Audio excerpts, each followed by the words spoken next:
Hello everyone. सो ये जो particular video होने वाला है वो एक फाइनेंशियल एजुकेशनल वीडियो होने वाला है। फर्स्ट जो ये पार्ट है इसमें हम बेसिकली बैंकिंग की फंक्शनिंग्स के बारे में फोकस करेंगे। सेकंड जो आपके पास वीडियो आएगा वो होगा स्टॉक एक्सचेंज के बारे में, शेयर मार्केट के बारे में। जो आपके पास थर्ड वीडियो आएगा वो आपके पास म्यूचुअल फंड्स के बारे में होगा। तो ये पूरी सीरीज एक साथ चलती रहेगी, तो ये बहुत नॉलेजेबल होने वाला है। तो इसी के साथ अपना फर्स्ट वीडियो स्टार्ट करता है, that is all about the banking, right. तो आपने एक बात सुनी होगी कि बैंक को आप किस चीज के लिए जानते हो। कभी भी अगर आपको अपने पैसे सेव करने हो तो आपके माइंड में आता है कि बैंक में जाओ, बैंक में पैसे सेव कर दो, राइट। कभी भी आपको लोन चाहिए होता है कोई स्टार्टअप करने के लिए, कहीं पे इन्वेस्ट करने के लिए या कोई चीज खरीदने के लिए, अगर आपके पास वो पैसे नहीं है तो आप कहते हो कि बैंक के पास जाता हूँ, बैंक हमें लोन दे देगा। 90s के टाइम की बात करें तो जो लोग बैंक का जो यूज करते थे, जो बैंक पे जो बिलीव करते थे, जो उससे रिलेटेड ट्रांजेक्शन करते थे, उसका परसेंटेज काफी कम था। बट अगर अभी हम 20s की बात करें तो जो बैंक का जो रेट है, जो ट्रांजेक्शन का रेट है, वो उसका जो परसेंटेज है वो काफी ज्यादा इंक्रीज हो चुका है, राइट। मीन्स जो बैंक की फंक्शनिंग है वो बहुत ज्यादा अच्छी हो रही है। तो बैंक ऐसा क्या करता है? बैंक हमें पैसे भी देता है और हमारे पैसे एक्सेप्ट भी करता है, राइट। तो ये एक बैंक की नॉर्मल फंक्शनिंग होती है, that it accepts the deposits. जो भी अगर आपके पास एक्सेस अमाउंट रखा है तो आप जाके बैंक में डिपॉजिट करा देते हो। एंड अगर आपको पैसे चाहिए तो आप क्या कर सकते हो, बैंक के पास जाके लोन ग्रांट कर सकते हो, राइट। लेकिन बैंक इस फंक्शनिंग में अपना प्रॉफिट कहाँ से लेके आता है? बैंक पैसे ले रहा है, बैंक पैसे दे रहा है, तो बैंक पैसे कमा कहाँ से रहा है? बैंक पैसे कमाते हैं जब आप पैसे जमा करते हो, तो आप इसलिए जमा करते हो क्योंकि आपको उस पर एक इंटरेस्ट अमाउंट मिलता है। सपोज अगर आपने 1,000 रुपए बैंक को जमा कराए हैं तो 2 साल बाद अगर आप उन रुपए निकाल रहे हो तो आपको कितना रुपए मिल रहे हैं? आपको मिल रहा है सपोज 1050 रुपीज। मतलब आपको 5% के हिसाब से उस पर वहां पे इंटरेस्ट दिया, राइट। लेकिन अगर आप वही 1,000 रुपए विड्रॉल करते हो लोन की तरह, लोन अगर आप बैंक से ले रहे हो 1,000 रुपए और आप ये लोन 1 साल के लिए ले रहे हो, तो बैंक आपसे चार्ज करेगा 100 रुपए का इंटरेस्ट। मतलब कि जो इंटरेस्ट वो हमें देता है एंड जो इंटरेस्ट वो हमसे लेता है उसमें बहुत ही ज्यादा ह्यूज डिफरेंस होता है। एंड यही जो डिफरेंस है यही बैंक की कमाई होती है।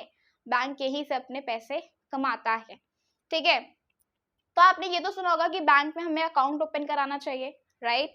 लेकिन हमें कौन सा अकाउंट ओपन कराना चाहिए शायद आपने ये नहीं सुना होगा। माइट भी आपको नेम पता होंगे कि किसी की एफडी चल रही है बैंक में, किसी का सेविंग अकाउंट है, किसी का करेंट अकाउंट है, राइट। तो बहुत टाइप के अकाउंट होता है। तो आपको कौन सा अकाउंट प्रेफर करना चाहिए ये डिपेंड करता है कि आपकी करेंट कंडीशन क्या है।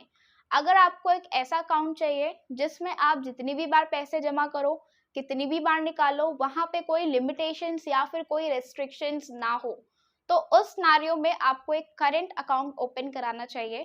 करंट अकाउंट ज्यादातर कौन ओपन कराता है? बिजनेसमैन ओपन कराते हैं जिनके बिजनेसेस होते हैं। बिकॉज यहाँ पे बिजनेस है, वहां पे ट्रांजेक्शन्स तो भर भर के हैं। एंड आज के जमाने में इंडियंस क्या करते हैं, अपनी ट्रांजेक्शन्स को ऑनलाइन मोड पे शिफ्ट कर चुके हैं। ज्यादातर बिजनेसमैन कैश बिजनेस में बहुत कम रहता है एंड जो ऑनलाइन ट्रांजेक्शन्स होती हैं वो काफी ज्यादा रहती है, राइट।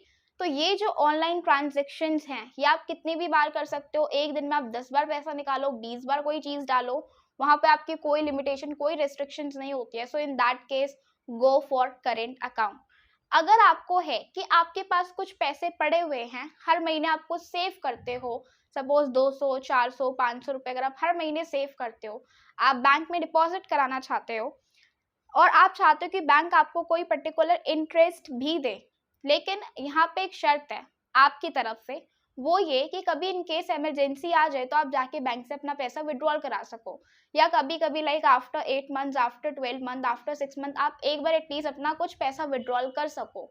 तो अगर आपको ये वाला कंडीशन चाहिए कि आप बैंक को पैसे तो दो लेकिन जब आपको नीड हो कुछ टाइम आप ट्रांजेक्शन कर सको, एक लिमिटेड टाइम के लिए आप ट्रांजेक्शन कर सको, लिमिटेड टाइम के लिए अपने पैसों का विड्रॉल कर सको बैंक के लिए, so in that case you should go for your saving account. आप उस केस में सेविंग अकाउंट ओपन करा सकते हो कि आपने पैसे जमा किए एंड आपने पैसे जब निकाला तो आपको कुछ इंटरेस्ट तो मिलेगा, लेकिन आप साथ ही साथ कुछ ट्रांजेक्शन्स भी कर सकते हो। एंड यहाँ पे जो इंटरेस्ट रेट होता है वो बहुत कम होता है, suppose 4% interest and that's it. 4 to 5% से ज़्यादा यहाँ का इंटरेस्ट रेट नहीं जाता।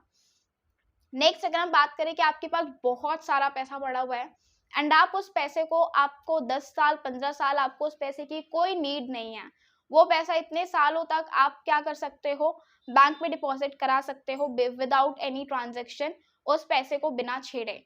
तो इन दैट केस आप एफडी ओपन कराते हो, दैट इज फिक्स्ड डिपॉजिट। इस सिनेरियो में क्या होता है कि आपके बैंक अकाउंट में जो पैसे हैं वो एक बहुत लॉन्ग ड्यूरेशन के लिए, जितने ड्यूरेशन के लिए आपने सिग्नेचर कर रखे हैं आपके कंसेंट के अकॉर्डिंग आपका पैसा जमा हो रखा है, उतने ड्यूरेशन तक वो पैसे वहाँ पे रहने वाले हैं।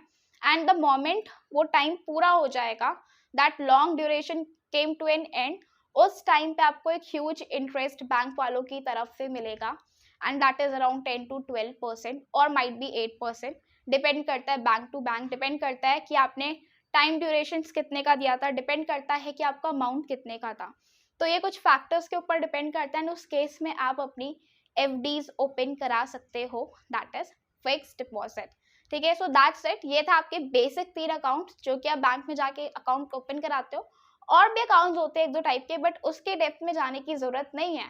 अगर हमें बेसिक इन्फॉर्मेशन चाहिए, अगर हमें ये 3 करंट अकाउंट पता है, फिक्स्ड अकाउंट पता है, सेविंग अकाउंट पता है, तो भी हमारा काम बहुत ईजिली हो सकता है। So thank you so much for watching this video. Stay tuned with us for the next video, which is based upon the share market. Thank you.